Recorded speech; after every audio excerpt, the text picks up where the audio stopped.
That's what they want. According to liberalism, all of politics is reduced to economics. Okay, I mean this of liberalism on the left, what we'd call progressivism or leftism, and I also think of that on the right, you know, the kind of more squishy conservative types, the people who still view politics primarily economically. And during a pandemic, that's a good time to remember that we are not primarily economic actors. I mean, just consider the New York Times. Yesterday, 2 days ago, for Mother's Day, they put out this piece, "Forget pancakes, pay mothers." It's an idea that's gaining currency on the left and even a little bit on the right. This idea that the state should pay mothers to raise their own children. One lesson from the pandemic: childcare is work and it should be compensated. After just 6 days of sheltering in place, I found myself thinking about all the women I'd taken for granted. So this woman, Kim Brooks, writes, "I started with Griselda, who cared for my kids when they were babies, a few hours each week. If someone had asked me why I paid these women to do things that I could do myself, particularly when I made so little money with the time they freed up, I'd say that I did it because I wanted to work, because I needed to work, not just out of economic necessity, but also out of a need to feel like a full human being." How sad is that? How pathetic. That in this liberal order, we're told that the only thing that matters is your job. You're making widgets as a middle manager at Widget Inc. is so much more important than raising children, even though the hand that rocks the cradle rules the world. That's a novel concept. And obviously this woman has bought it hook, line, and sinker. Throughout my 30s, I found myself largely occupied with keeping a home and raising children. This work, despite bringing joy and meaning to my life, shared many of the qualities of the menial jobs I've done before. But there was one small difference: the work I've done as a mother, I've done for free. So she says, it's like the compliment sandwich, you know, it's brought a lot of joy and meaning to my life, but actually it's terrible and I hate it. And, you know, look, I've gotten paid for other work, I want to get paid for this work.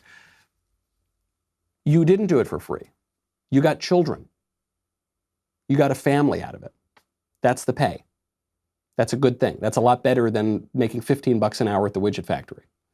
Then she points out that she's been divorced, with attitudes like this, okay? You know, maybe not the most shocking thing to learn.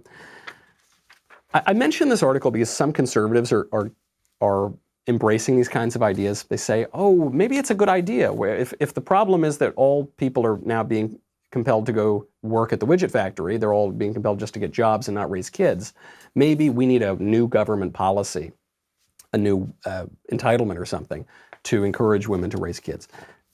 No, you're being played for suckers if you think that's what this is about. And this woman actually admits it. She says, in 2012, the Marxist feminist Silvia Federici published a collection of essays. Ms. Federici writes, "To say that we want wages for housework is the first step toward refusing to do it. It makes what's invisible visible." And that's the point. That gives away the whole game. It's not the first step in returning to raise children and keep a home. It's the first step toward abolishing it altogether, toward making this problem of economic modernity even worse. This idea that we're all just cogs in a machine, even worse. She says, as I wrote this, my sweet daughter reminded me it was almost Mother's Day, you know, and she was going to make pancakes. And then this woman's unbelievable. She says, everybody likes pancakes, but everybody also likes to be compensated for the contributions they make to the world. You are compensated. You have a family. Be happy. Have some gratitude. You know, it's such a ridiculous argument because they say pay women a wage. Andrew Yang said this during the campaign. What's the wage? What's it worth? Give me a number. What is the hourly wage or the annual salary that mothers should be paid or that wives should be paid for keeping a home? Pick a number. You can't, because any number you pick is going to be offensive. There's no. You couldn't go to the feminists and say, okay, I'll tell you what, you make $30 an hour. $30 an hour is good. It's a good wage, right? They would be so offended. You think my work is only worth $30 an hour? What is $100,000 a year? It's a 24/7 job, right? If you look at it primarily as a job instead of as a life. But there's no price. What could the price be? Obviously, I'm not going to get paid a salary to do what I do as a husband.